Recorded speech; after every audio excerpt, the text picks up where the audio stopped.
Hey, welcome back to SoCal Classic. I'm Dean, and I'm here with my crack team, Kiel. What's going on, people? And the J-Man. SoCal J to you, sir.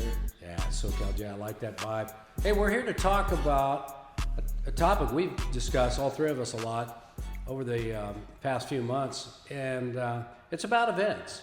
And so we're just going to freeform about car events and what we like, what we don't like, what we think is trending up, what is trending down, or what we never see again. So I'd like to kick it off by just starting with SEMA, boys.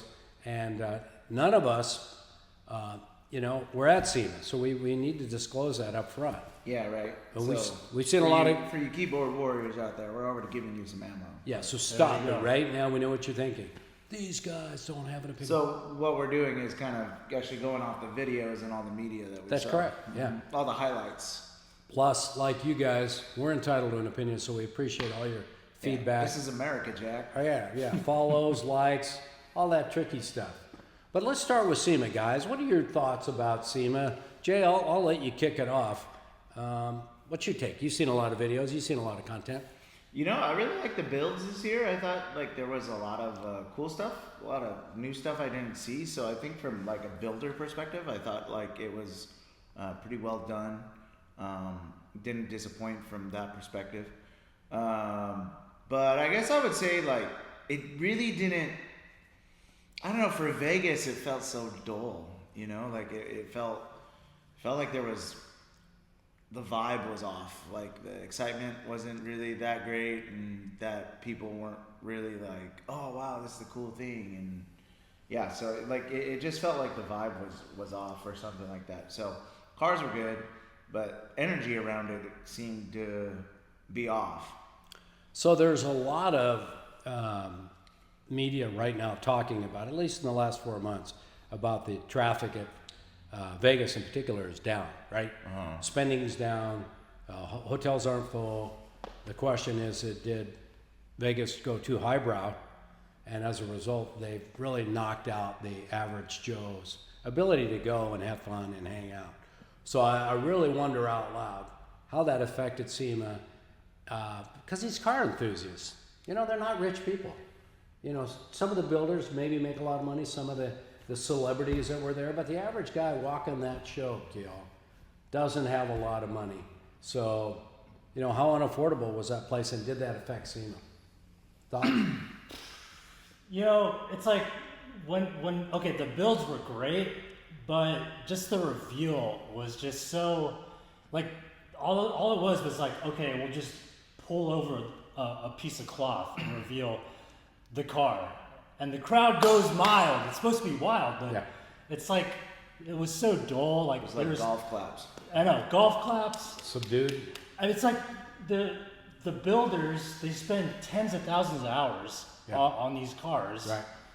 You would think that they would have more of a reveal, something more eye-opening, but I guess not. Well, the question is can you spend a little more time and energy producing a reveal? Maybe a drop-down box, and you pull it up, and there's smoke machine, music, vibey lights, pretty girls. Can you have pretty girls around a car when you reveal with scantily clad outfits anymore? Is that no? That's a no. Jay says that's a no. Dude, the fluorescent lights though, it's come on, it's 2025. They need to up their light game. Up the light game. Everybody was trying to all get it done in the same day. And so people were running from booth to booth to booth to get the reveals. And I don't know. Maybe we're just looking for something different now. Maybe that's what we're saying. Could be. Could be, yeah. I mean, again, we weren't there, so correct us if we're wrong about the whole energy and vibe thing. But through social media, it was just kind of lackluster. Yeah. I got to ask myself this question too, and Jay, I'd like you to comment on this. How unaffordable is it for a lot of car builders to reveal at a SEMA or a big high-end show like that? You send your crew, you stay in all these hotels, you do, you transport it, you do all that stuff, and then you build a booth, and then, Was it generally unaffordable, or is the economy bad this year too? We're in a bad economy. Yeah. Yeah. I don't think that. I think that has something to do with it about Yeah. you know, people's feelings about the economy and everything like that. Yeah, well, cost of everything has gone up too, right? So I wonder how much would be interesting to study is how much has it cost to build a car for SEMA now, and how much has that gone up in the last couple of years? I would guess that it starts at about $300,000 to $400,000. The average high-end cars that we looked at, that we reviewed. Well, yeah, if I had to guess, we looked at like, yeah, you're like, wow, someone at least put $500,000 in some of those cars, maybe even closer to 7 figures. yeah, I bet some were seven Yeah. figures. And we know what kind of money goes into the ruffian builds. Those are, like the ruffian builds. We're very close to Chris Ashton and his team, and we know how much money's spent there. So, and in most cases, it's north of that. So I begin to also think about, are these reveals the first time these cars have been revealed, or they've been revealed elsewhere first? Because the pressure to make your car available for that show is just brutal. Yeah, I mean, people that we know are definitely it's high anxiety. High anxiety. And, I think they swear it off, right? So I think a better strategy, Kill, would be to reveal your car somewhere else, maybe locally, and then just say, yeah, if it's available when we're done, we'll take it to SEMA. Yeah, I mean, What do you think? we're on our phones anyways, so it's like, why not save the money and just like spend the money on the production locally, Yeah. and do a big reveal through your phones, make it. Well, maybe you save some money and do an outside spot at SEMA for your car and showcase it with everybody, Right. and not drop all the money on the booth. I don't know. But I think, I don't know, any other thoughts on SEMA, Kjell, that your observations? I mean, you've been helping us produce some really slick videos there. Thoughts? Yeah, I mean, I wish one of us went to like actually kind of absorb the environment, but yeah, just maybe doesn't have to be anything big. Maybe add like a little music to the convention, and I'm not sure if they have like compliance piece to it where they have to be limited to the space, the booth, the atmosphere, but You're looking for an ambiance. You're looking okay. yeah, it just wasn't there like through social media. All right. But of course, like we could just, I mean, we weren't there, so Yeah. you guys got to tell us. Final thoughts, Jay, on SEMA? I still don't think I'm really that interested in going these days. Really? Like, yeah, the last couple of years maybe, but it just doesn't really seem like there's a lot to get excited about these days for it. Well, I think social media, my final thought is, social media spoils us. Everybody else goes, puts their videos out there on Facebook, Instagram, TikTok, YouTube, and we get to experience it in real time when they stream it, and then when they chop it up into short, cool vids. So it almost begs the question, we can't do as well as all the collective of all these kills out there gathering cool content. There's just no way. So, I mean, maybe we're spoiled. Maybe that's it. But okay, enough about SEMA. Let's talk about some other car shows. Any other car show you guys want to chat about right now that is a positive, trending up, trending down? We could talk about quarantine. Well, car show season's over now, so right, because we're getting into colder months, and obviously It's actually 62 degrees out. We're not going to get back to car shows until around, like, it seems like from Memorial Day to about Labor Day is usually The high impact season. the high season, especially here in Southern California. I would say. Like the car shows that we went to this year, even the Dana Point Classic Car Show this year wasn't as popping off as it was like the last couple of years. Yeah. And I think, like I said, I think I go back to the economy. I think less and less people are going out. That's for sure. Things are still kind of unaffordable. Maybe there could be that there's also kind of like a general malaise about things. You could say that with social media, with content, with everything like that, it's it's hard not to be in the hobby of cars and not being like, okay, I've seen that, seen that, seen Yeah. that, seen Yeah. that, seen that, seen that, That seen happens. that, seen that, and Great. then you're just like, then yeah, you're just, I don't know, you kind of get Immune? Well, yeah, immune to it, Yeah. that kind of thing. So it's tough. It's tough. It's tough out there right now. But I don't know. People are still going out, but not as much as they used to. Kill? Yeah, Local car shows? Well, I mean, Well, you guys go to QC. I don't wake up that early, so you well, guys go. QC this month. But I don't see QC as a local car show. I see that as something very unique, in that it's two ride-alongs or two car drives, if you will, and a car show sandwich in the middle. Right. And it's very unique. So when I think about weekend car shows for cities, I think of that in a separate bucket. Then we got cars and coffee type things that are every weekends, right? Which is crazy to think the frequency is weekly for that car show, as big as it is. Yeah. So why don't you touch on cars and coffee or thoughts about that? We've got one of the biggest ones there is anywhere in the world, probably down here in San Clemente, right? Yeah, I mean, we haven't been in a while. I mean, maybe we should go next month when Christmas time is around. But Okay. But San Clemente Cars and Coffee also proves my point too, where it's like it's kind of same old people, same old cars. That's more like a meetup than it is Yeah. than it is if you're going to like an actual show. So yeah. but I think that you've seen the numbers kind of dwindle down there. Have you? It's lost its novelty quite a lot. Yeah. Like I said, there seems to be like a general malaise out there. I think one of the Malaise. the details of my childhood are quite inconsequential. But Austin Powers, guys. Yeah, Austin Powers.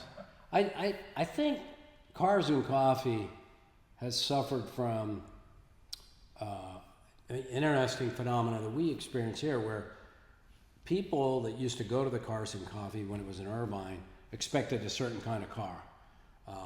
Classic Mercedes, classic BMWs, right? Certain, exotics like older Ferraris. And then now in its current rendition, right, it's got all the new cars, all the new Corvettes, all the new Ferraris, all the new Lambos, blah, blah, blah, and a sprinkling of classic American cars. And so I think if anybody has any frustration, it's like, hey, I'm seeing a lot of new stuff, and you could spend $200 or $300 grand on that on the lot. But is that what people want to see at a car show? Or do they want to see some customization? Or do they want to see classic stuff? I think for that crowd in San Clemente, they want to see the exotics. So They're there for the exotics? They're there for yeah. So that's Is it because it's a younger crowd? it's a younger crowd, yeah. So I mean, they're getting what they want. Now, are they younger than you? And you and Jay are in the same Yeah. generation. I mean, I'm not too young. I'm almost 40, so. Yeah, but do you feel like it's a younger crowd, even younger than you? Yeah, for sure. Yeah, I'd say like mid-20s. Still allowed into the young adults ministry. Come on now. Yeah, but once he gets 40, what are we going to do with him? I don't know. Put him in the senior adult ministry, if there's such a thing. I don't know. 40's the new 20, according to me. Yeah, all right. So that's a great point, right? Like, maybe what people are interested in is depending on how old they are and what cars they grew up coveting or what cars they played games with. I think that generation plays games with the cars that are out here, the Lambos. Was there a noise complaint that was filed with Yeah. that car show recently? Yeah. I mean, it happens to them every couple, 3 months, and they do a great. Simon and his son do a great job of fighting off the city and the locals and trying to keep the peace. So that's one of the big challenges with those local car shows. But they've done a great job of managing that show. Hats off to them.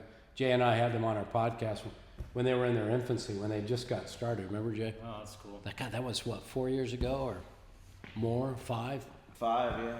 So hats off to them. It's a monster of a show, but again, it probably doesn't meet everybody's needs, but I still think it's one of the biggest car shows around. Quarantine Cruise. Let's talk a little bit about that. I think that's a unique show, and I'd like to get your thoughts on that, Jay. All the QC by all the boys. How can I talk about that? I don't go to that. Oh, you don't go?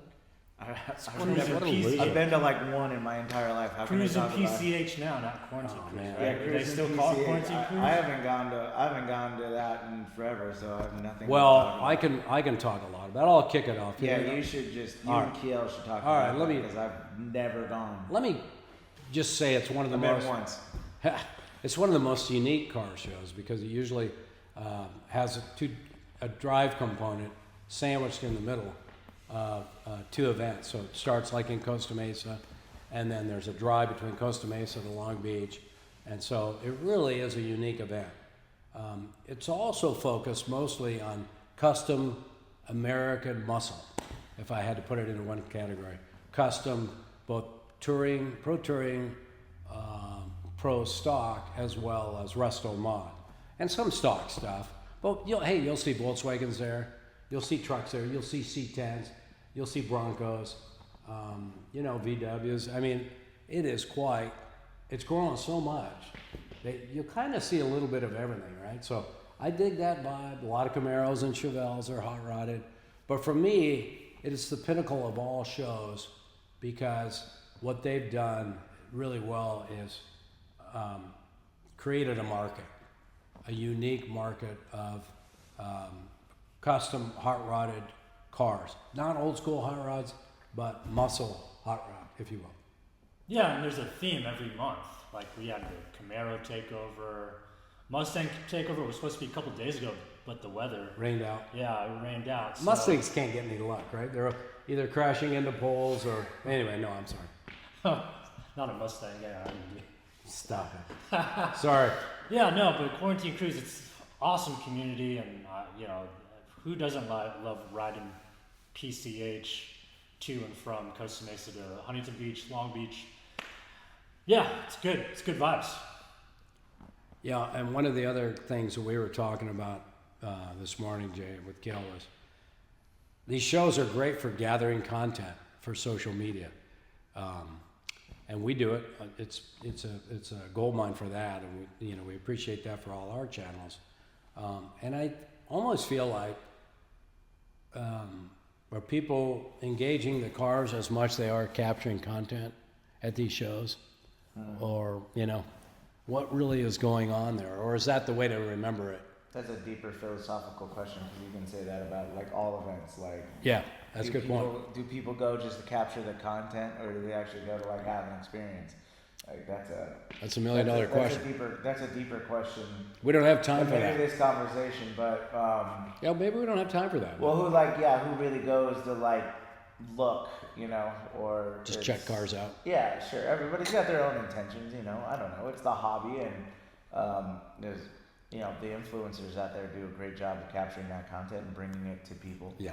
I will say, Quarantine Cruise, the people there, they're less on their phones. They're more Talking. chatting with other people. Great observation. So at You least got to we give them that. credit. Yeah, it's more of a friend community. For me, I've got 20, 30, 40 friends down there, that car friends and friends.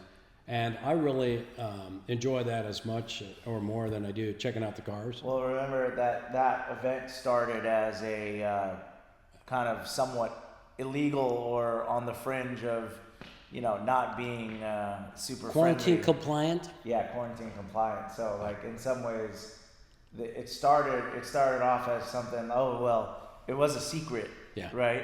We're rebellious. Yeah. And so, hey. And that's what's kind of cool. I wish more things would be more like that. That they would, that people just wouldn't be, everybody knew about everything and all the secret spots and all the secret locations and all that. So I think that if that's the case, then it kind of started culturally like that. Yeah. I think that's a great point Jay makes. That's what makes it so unique is how it started and its reputation for being kind of off-brand and rebellious in nature, and I think we need more of that, to your point. So cool. All right, we touched on Quarantine Cruise. Let's talk about some of these other show types. Like for me personally, the city shows are still really, really good. Dana Point's really good. Jason mentioned that. That's a great show. That's probably San Clemente got better. San Clemente got better. Oh. Good point. What did they do better? I mean, how did they?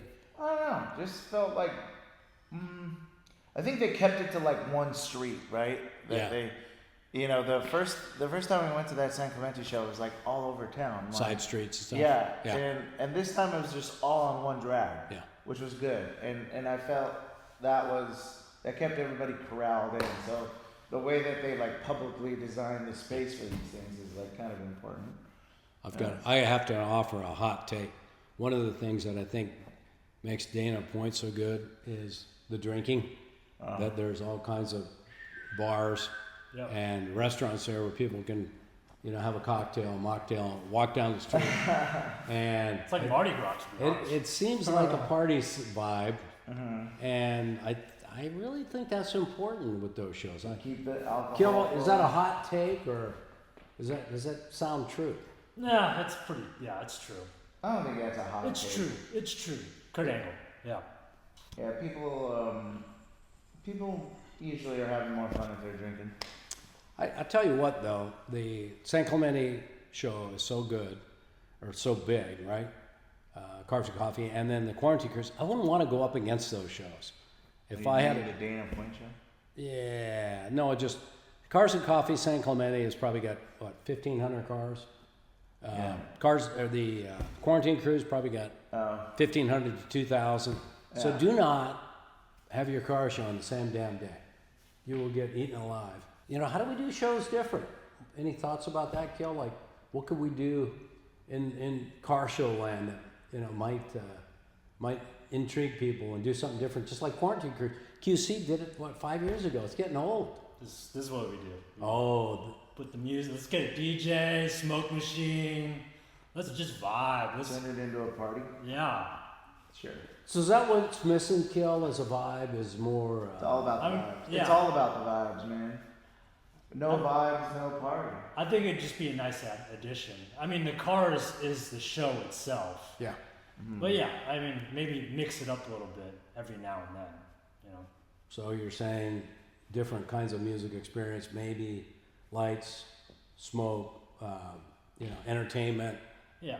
Don't just have one doo-wop band in the background And even singing the- 50s music. Even the hype leading up to it. Sometimes the hype is better than the actual event. So More hype. like we were hyped up for the Super Bowl last year for 2 weeks, and then Yeah. Then the fix was in, and The fix they was let Philly win. go Birds. Jay, you wrote a little blog about how music can screw up a show or make a show. So that's interesting. I mean, that was the thing that rubbed you wrong in that one show. Remember? Yeah, I mean, it's good to have. I think we got to hang out like in the 80s and 90s and less in the 50s and 60s these days when it comes to car shows. Yeah, read the room. Yeah, Good, obviously, good yeah. call. Maybe a Beach Boy song is good every now and then. I don't know. We need like, I don't know. I would say that probably the Up best. tempo. The best music right now is like whatever you hear on Jack FM. That like good mix of Yeah. like Yeah. 80s, 90s, and 2000s music. It's probably the best place to be. It's a good pocket. It's got to be multi-generational, but it can't be like too old like all the time. So maybe Kjell's right. The vibe is very important.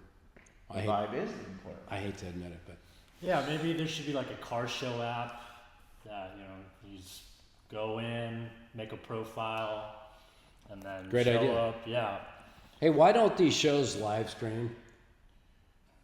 some of them do, right? Well, not officially, but some. Well, We got a couple people that go there. As People that go, influencers. but I'm talking about the show themselves. Why don't they live stream? I mean, I think SEMA was live streaming a little bit. Yeah, but those you for know, sure. the cars are coming in. Can't they just have a mounted camera or phone and live stream? Yeah, I don't know. It just seems like Sounds like- nope. that'd be sounds cool. like- Yeah, Sounds expensive. when they roll in. Oh yeah, when they roll in. Yeah, that'd Yeah, be just cool. rolling in, like when they're rolling in. I don't know. I think people need to be rethinking this car show theme and get some of the stale off. Yeah. It's just a little stale. Right. All right, let's wrap it up. We started off with SEMA, and I think we should go around the room, the table. What the hell do we call this? Should we go to SEMA next year, Kerr? No. Jason's What? no. Jason's a no. No. Kel, what about you? I think we should. Yeah. Kel, who's in charge of social media, says yes. Any particular reason why you say we should go? Well, I haven't been, so personally, yeah. Okay. This is gonna sound selfish, but I really want to go just because I Okay. want to check out the event. Yeah. You know, and it's Vegas, obviously. But Yeah, we'll have a hard time getting you off the table and out of the bars, but we'll try. it would be cool to have like a, to document the road trip to SEMA Yeah. and the actual event, after party, Okay. the whole shebang. Yeah, the whole experience. Maybe not like just the cars, but yeah, the experience of going. Well, I'm in the middle. I would say that I'm open to going to SEMA. It's been a few years for me too. I want to make it make sense for the business, but I also want it to be fun. So we got to run the business, and we got to be there, and we got to really capture a lot of good content and decide how else to make it meaningful. But love to go, but just it needs to make sense, right? And so I'm on the fence, but maybe Kiel can influence me. Yes, no, and a maybe. What's that? You got a yes, a no, and a maybe. We'll do Right a on. 1-day trip. 4 Right. hours in, 2 hours at the event, 4 hours out. Hey, why don't you wrap it up, Jay? For All right.